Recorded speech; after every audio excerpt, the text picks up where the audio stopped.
kulan aqooneedkan oo muddo 7 casho ah ka socday magaalada Burco ee xarunta gobolka Togdheer ayaa habeenkii xalay lagu soo gabagabeeyay Masjidul Raxma ee magaalada Burco kaasoo ay baartiisu ahayd isla markaana ku saabsanaa kaalinta uu aqoonyahanku ku leeyahay horumarka nolosha bulshada. Kulan aqooneedkan oo ay soo qaban qaabisay mu'aasasada Islaamiga ee Mu'aasasatul Karam ayaa inta badan goobjoog ka ahaayeen haldoorka iyo labeenta culimada Soomaaliland ee ay ka mid yihiin Sheekh Maxamed Sheekh Cumar Dirir, Dr. Sheekh Faysal Maxamed Cali, الشيخ عبد الناصر حاج أحمد، الشيخ حسن خير الدير، الشيخ حسن محمد عمر جابر، الشيخ فيصل علي فارح، الشيخ مصطفى آدن محمد. وحنا كل ما قلنا كل قاعدين مقالة برعو دل يرد أقويها كشامعها قبل كتقدر، ما حدا غميت كقبل كتقدر يا وين كقبل كتقدر. كاسو ديرة دلقو سارية أنتي كل ما دني سعودين، قال أنت تقولنا وأقويها كل يهي، نلش بالشدة يسد وكل رات كو إيمان كل يهي نلش بالشدة. وكان عبد الباسط عبد النور حاج سعيد قدوميها مؤسسة الكرم برعو oo ka warbixinaya ujeedada kulammadani ay soo qaban qaabiyeen.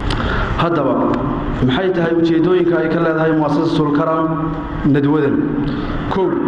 kor u qaadida wacyiga diiniga ah ee bulshada gobolka Togdheer. 2 walaalaynta iyo mideynta bulshada gobolka. 3 isku xirka bulshada qaybaheeda kala duwan iyo culimada.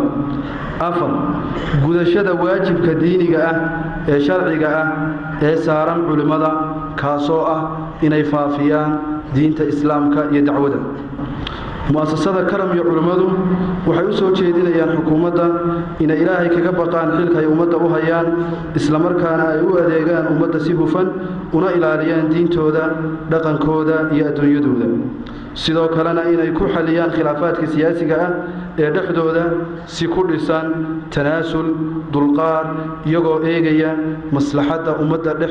3 siyaasiyiin salaadiinta iyo cuqaasha iyo madax dhaqameedka waxaa looga baahan yahay inay dareemaan mas'uuliyadda iyo xilka ka saaran ummadda diinteeda, nolosheeda iyo dhaqankooda, kuna dadaalaan sidii ay ummadda isugu dhaweyn lahaayeen, dhibka dhexdooda yaalana u xalin lahaayeen iyagoo la kaashanaya maamulka dawladda, culimada iyo waxgaradka kaleba.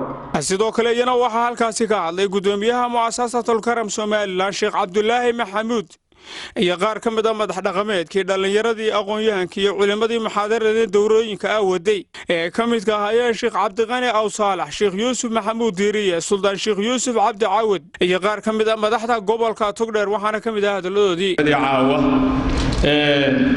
anigu waxaan tilmaami lahaa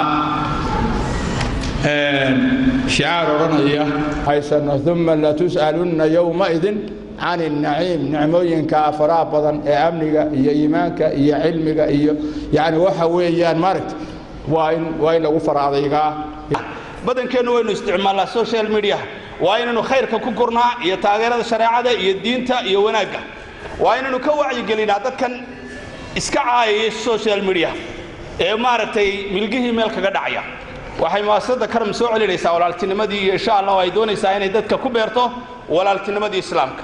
dowladii asbuuca socotay runtii ahayd dooro qiimo badan oo in fara badan oo bulshada reer Togdheer ah ee magaalada Burco wax badan ka bedeshay Allaahii noo sakhiray inagoo nabadgelyo qabna inna soo waafajiyay caawa khitaamkeeda Allah sayaan u mahadcelin. Waa Cabdi Axmed Yuusuf, telefishinka caalamka Universal magaalada Burco.